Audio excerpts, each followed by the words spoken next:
Tragjike, konsumuan kapelën e vdekjes, 4 persona humbin jetën nga kërpudhat helmuese.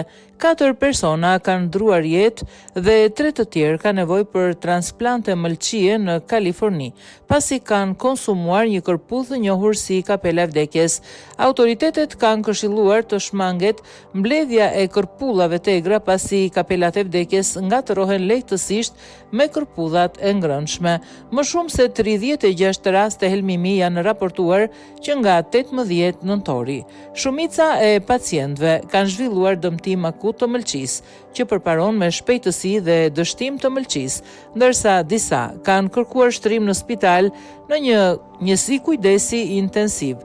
Rastet përfshin njerëz të moshës 19 muaj deri në 67 vjeç. Kapela e vdekjes konsiderohet si një nga kërpudhat më helmuese në botë dhe i përket një grupi të vogël speciesh që përmbajnë amatoksina, substanca përgjegjëse për rreth 90% të helmimeve fatale nga kërpudhat në gjithë botën. Gjenden si në parqet urbane ashtu edhe në pyje shpesh nën pemë lisi.